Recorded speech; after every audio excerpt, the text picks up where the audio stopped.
Dear students, आज के इस वीडियो में हम नाइन्थ क्लास का चैप्टर फर्स्ट मोशन के बारे में स्टडी करेंगे। मोशन चैप्टर के कुछ टॉपिक्स के बारे में हम स्टडी करेंगे। फर्स्ट जो टॉपिक है हमारा कि व्हाट इज रेस्ट, कि रेस्ट होता क्या है। If the position of the object does not changes with respect to reference point then the object is said to be in rest. यानी कि अगर कोई ऑब्जेक्ट है और उसकी किसी रेफरेंस पॉइंट के रेस्पेक्ट में उसकी पोजीशन चेंज नहीं होती है तो वो ऑब्जेक्ट हमारा रेस्ट में कहलाएगा। फॉर एग्जांपल के तौर पे हम लोग ले सकते हैं कि एक शॉप है और शॉप के पास एक कार खड़ी हुई है। आप लोग क्या देखते हैं, हम लोग क्या देखते हैं कि जो कार है उसकी जो शॉप के रेस्पेक्ट में जो पोजीशन है वो चेंज नहीं हो रही है, यानी कि कार क्या है, रेस्ट में है। लेकिन अगर वही कार थोड़ी देर के बाद में ड्राइवर उसको स्टार्ट करके लेके जाता है तो उसकी पोजीशन क्या हो जाती है, चेंज हो जाती है। तो it means it is in motion. तो यहाँ पर हमें समझना क्या है कि अगर किसी ऑब्जेक्ट की रेफरेंस पॉइंट के रेस्पेक्ट में उसकी पोजीशन अगर चेंज होती है तो वो मोशन में होगा, और अगर उसकी पोजीशन चेंज नहीं होती है तो वो किस में होगा, वो रेस्ट में होगा। तो यहाँ पर हमारे पास जो डेफिनेशन है बहुत ही ज़्यादा इजी है, आसान भी है। If the position of the object does not changes with respect to reference point then the object is said to be in rest.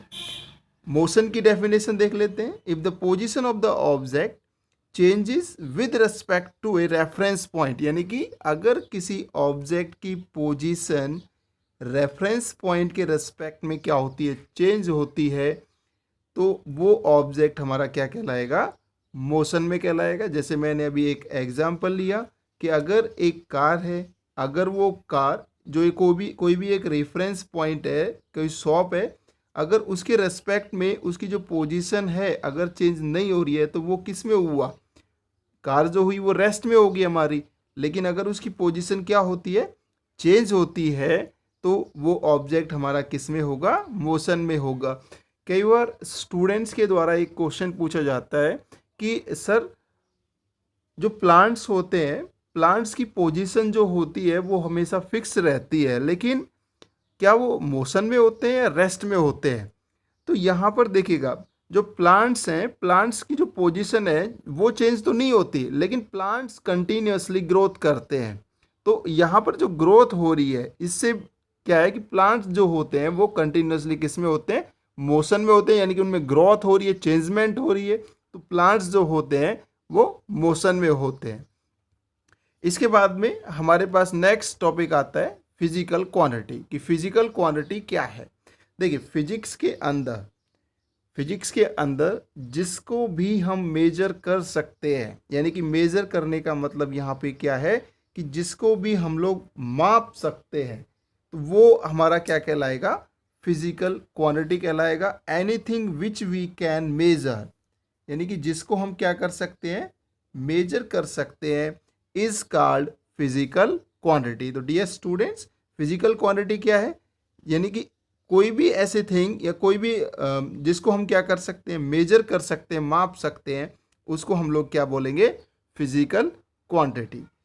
Physical quantity जो होती है वो फिजिक्स के अंदर टू टाइप की फिजिकल क्वांटिटीज है, scalar quantity and another one is vector quantity. यानी कि फिजिकल क्वांटिटी के टू टाइप्स होते हैं, एक होता है स्केलर क्वांटिटी और एक होता है हमारे पास में वेक्टर क्वांटिटी।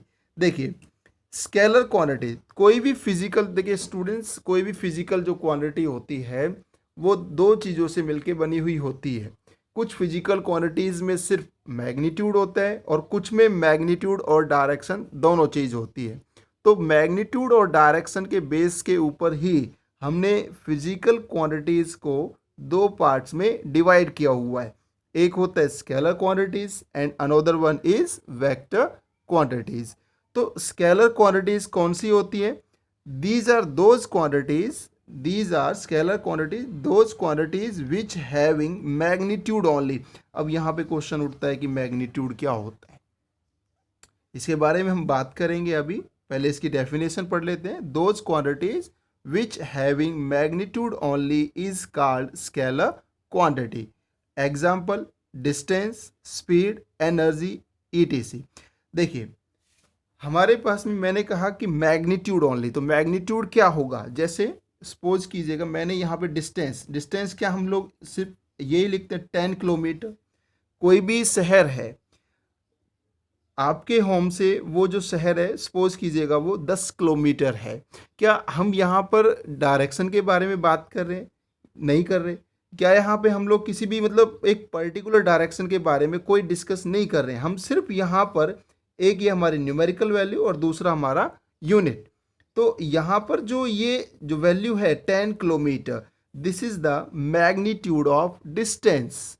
तो यहाँ से हमें समझ आया कि जो मैग्नीट्यूड है उसमें मैग्नीट्यूड है वो, जैसे डिस्टेंस को हमने मेजर किया तो जो 10 किलोमीटर यानी कि न्यूमेरिकल वैल्यू प्लस यूनिट, ये हमारा क्या है? एक मैग्नीट्यूड होता है। और इसको डिस्टेंस जो हम मेजर करते हैं उसके लिए हम किलोमीटर जो यूनिट होती है उसका इस्तेमाल करते हैं।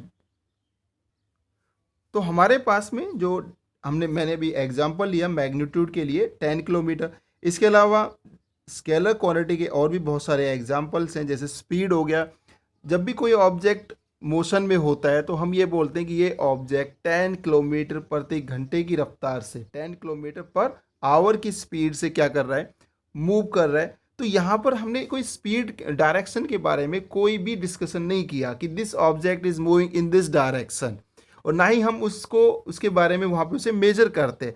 तो डियर स्टूडेंट्स, दीज जो स्केलर क्वांटिटीज़ हैं ये वो क्वांटिटीज़ होती है जिनका सिर्फ और सिर्फ क्या होता है? हमारा मैग्नीट्यूड होता है। आई होप मैग्नीट्यूड आपकी समझ में आ गया होगा।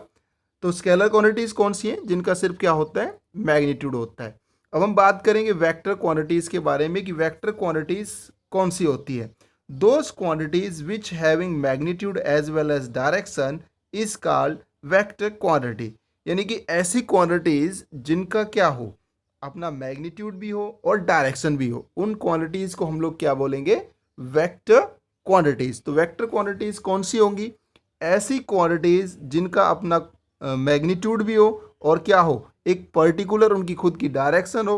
तो ऐसी क्वांटिटीज़ को हम लोग बोलेंगे वेक्टर क्वांटिटीज़। एग्जाम्पल के तौर पे डिस्प्लेसमेंट एक वेक्टर क्वांटिटी है। वेलोसिटी ये भी एक वेक्टर क्वांटिटी है, क्योंकि इनकी अपनी एक मैग्नीट्यूड भी होता है और अपनी एक डायरेक्शन भी होती है।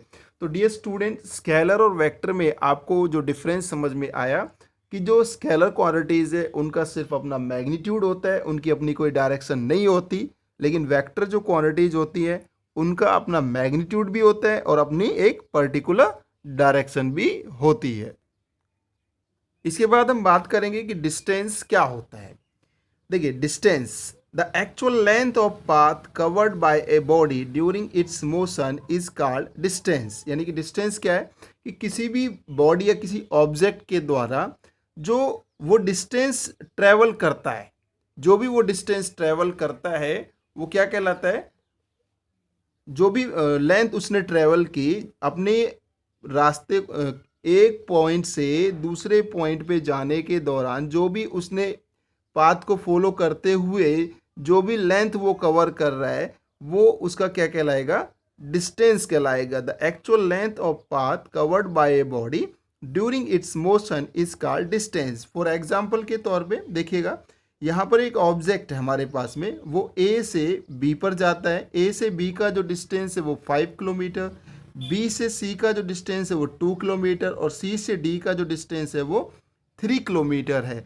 तो यहाँ पर हम अब बात करेंगे कि डिस्टेंस टोटल कितना हुआ। तो जो टोटल डिस्टेंस उसके द्वारा जो ट्रैवल किया जाएगा यहाँ पर वो होगा 5 किलोमीटर, 2 किलोमीटर प्लस 3 किलोमीटर, यानी कि तीनों का क्या हो जाएगा? एडिशन। यानी कि 5 + 2 + 3 यानी कि 10 किलोमीटर टोटल जो डिस्टेंस उसने ट्रैवल किया वो 10 किलोमीटर टोटल डिस्टेंस ट्रैवल किया।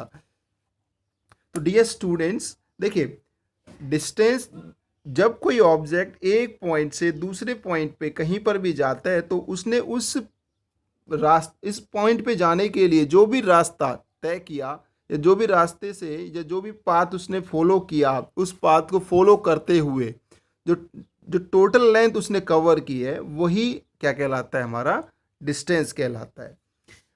ऐसा यूनिट जो डिस्टेंस की होती है वो मीटर होती है। सिंबल फॉर यूनिट, जो उसकी यूनिट का सिंबल होता है वो मीटर होता है। इसके अलावा डिस्टेंस एक स्केलर क्वांटिटी है, यानी कि डिस्टेंस कैसी क्वांटिटी है, स्केलर, यानी कि इसकी अपनी कोई डायरेक्शन नहीं होती, इसका सिर्फ क्या होता है, मैग्नीट्यूड होता है। Distance never become equal to zero, यानी कि डिस्टेंस कभी भी जीरो के इक्वल नहीं हो सकता, क्योंकि एक्चुअल लेंथ ऑफ पाथ कभी भी किसी भी ऑब्जेक्ट के द्वारा जो पाथ कवर किया जा रहा है वो जीरो नहीं हो सकता। डिस्टेंस कभी भी नेगेटिव भी नहीं हो सकता, कभी ऐसा नहीं हो सकता कि डिस्टेंस कभी भी क्या हो, नेगेटिव में हो। इसके बाद में हम बात करेंगे, देखिए यहाँ पर मैंने एग्जांपल जो लिया कि अगर कोई भी ऑब्जेक्ट एक पोजीशन से किसी अनोदर पोजीशन पे जा रहा है तो टोटल डिस्टेंस हम कैसे फाइंड आउट करेंगे। ए से बी पे गया 5 किलोमीटर, बी से सी 2 किलोमीटर है और सी से डी 3 किलोमीटर। टोटल को ऐड कर देंगे तो टोटल डिस्टेंस हमारा आसानी से यहाँ से निकल के आ जाएगा and it is equals to 10 kilometre. अगर कोई ऑब्जेक्ट सर्कुलर पाथ में अगर क्या कर रहा है, मूव कर रहा है, तो उस कंडीशन में हम कैसे डिस्टेंस निकालेंगे। देखिए यहाँ पर एक ऑब्जेक्ट है और उसकी इनिशियल पोजीशन, जो शुरुआती उसकी पोजीशन है वो ए से वो शुरू करता है और इसकी जो रेडियस है वो 7 किलोमीटर है। तो जब वो इस सर्कुलर पाथ में मोशन कर रहा है तो उसने 1 रेवोल्यूशन क्या किया, कंप्लीट किया। तो during its 1 revolution how much distance it cover, तो उसने देखिए if radius is equals to 7 kilometre, तो डिस्टेंस जो ट्रेवल होगा, यानी कि यहाँ पर जो डिस्टेंस उसने ट्रेवल किया वो उसके सरकमफेरेंस के क्या होगा, बराबर होगा।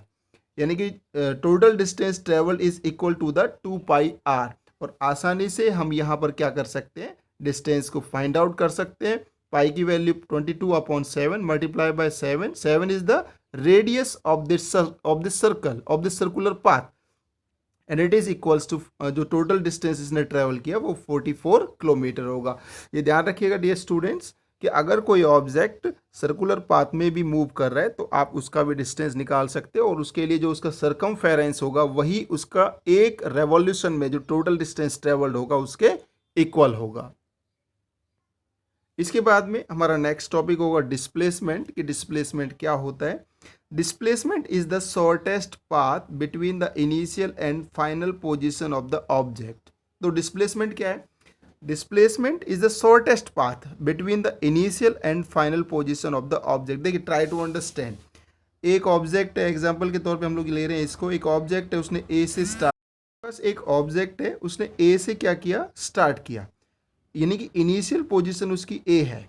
ए से वो बी पे गया, 3 किलोमीटर डिस्टेंस ट्रेवल किया, बी से सी पे आया, 4 किलोमीटर डिस्टेंस ट्रेवल किया। तो यहाँ पर देखो टोटल डिस्टेंस कितना ट्रेवल हुआ, 3 kilometre plus 4 kilometre and it is equals to 7 kilometre. But displacement is not equal to 7 kilometre here, क्योंकि जो डिस्प्लेसमेंट है it is the shortest path between the initial and final position of the object. यानी जो displacement है वो initial और final position है जो ऑब्जेक्ट की, उसके बीच का शॉर्टेस्ट पाथ है। यानी कि ये ए से बी का जो शॉर्टेस्ट पाथ है वो हमें ये नजर आ रहा है। तो दिस पाथ, यानी कि इसको हम कैलकुलेट करेंगे and it is equals to the displacement. तो डियर स्टूडेंट्स ये हमें ध्यान रखना है कि डिस्टेंस जो होता है ये actual length of path covered by the body होता है, लेकिन जो डिस्प्लेसमेंट होता है it is the shortest distance between the initial and final position of the object. एक चीज ध्यान रखिएगा कि जो डिस्टेंस है वो डिस्प्लेसमेंट से ज़्यादा हो सकता है लेकिन डिस्प्लेसमेंट से कभी भी कम नहीं हो सकता। डिस्प्लेसमेंट डिस्टेंस से कभी ज़्यादा नहीं हो सकता लेकिन उसके बराबर जरूर हो सकता है। कब बराबर हो सकता है, there is only one condition, when distance become when displacement become equal to distance, when displacement equal to distance. देखिए अगर कोई भी ऑब्जेक्ट एक स्ट्रेट लाइन में ट्रेवल करता है, अगर कोई ऑब्जेक्ट एक स्ट्रेट लाइन में ट्रेवल करता है तो उस कंडीशन के अंदर जो डिस्टेंस, जो डिस्प्लेसमेंट और डिस्टेंस दोनों जो होंगे वो एक दूसरे के क्या होंगे, बराबर। देखिए इनिशियल पोजीशन ए है, फाइनल पोजीशन सी है, there is no shortest path between A and C.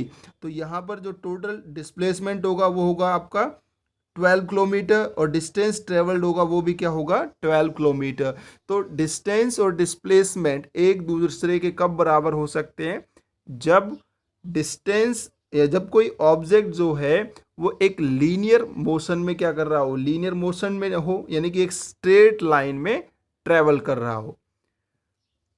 Unit of displacement, जो डिस्प्लेसमेंट की यूनिट होती है वो मीटर होती है। Unit of displacement is metre, यानी कि डिस्प्लेसमेंट को मीटर में, किलोमीटर में या सेंटीमीटर में उनमें मेजर किया जाता है, लेकिन जो स्टैंडर्ड यूनिट होती है वो डिस्प्लेसमेंट की वो मीटर होती है। Displacement is a vector quantity, यानी कि जो डिस्प्लेसमेंट है वो कैसी क्वांटिटी है, एक वेक्टर क्वांटिटी। इसका मतलब क्या है, इसका मतलब ये है कि जो डिस्प्लेसमेंट है उसका अपना मैग्नीट्यूड भी होता है और उसकी अपनी एक डायरेक्शन भी होती है। डिस्प्लेसमेंट जीरो भी हो सकता है और नेगेटिव भी हो सकता है। Displacement can be zero and negative. देखिए अब डिस्प्लेसमेंट जीरो कब हो सकता है, अगर इनिशियल और फाइनल पोजीशन किसी भी ऑब्जेक्ट की क्या हो, सेम हो। अगर किसी भी ऑब्जेक्ट की इनिशियल और फाइनल पोजीशन सेम होती है तो उस कंडीशन के अंदर जो डिस्प्लेसमेंट होगा वो क्या होगा, जीरो। जैसे अगर कोई ऑब्जेक्ट है और उसने ए से मूव करना, सर्कुलर पाथ में मूव करना शुरू किया ऐसे, और ए पे आकर ही वो उसकी जो फाइनल पोजीशन है वो भी कहाँ है, ए पर ही है, तो इस कंडीशन में जो शॉर्टेस्ट पाथ होगा वो जीरो होगा। तो इस कंडीशन में जो टोटल डिस्प्लेसमेंट होगा वो कैसा होगा हमारा, वो जीरो होगा। इसके बाद में एक इंपॉर्टेंट नोट है dear students, displacement always write with the direction, यानी कि जो डिस्प्लेसमेंट होता है उसको हम डायरेक्शन के साथ में ही राइट किया जाता है। जैसे 2 kilometre towards east, 2 kilometre to, यानी कि अगर हमें किसी भी ऑब्जेक्ट के डिस्प्लेसमेंट को हम लोग कैलकुलेट किया है हमने या कैलकुलेट कर रहे हैं तो उसमें हमें बिल्कुल क्लियर लिखा हुआ मिलेगा कि 2 kilometre towards east means it is not the distance, it is the displacement. 5 kilometer towards west, it is also displacement. I hope dear students all of you understand it easily.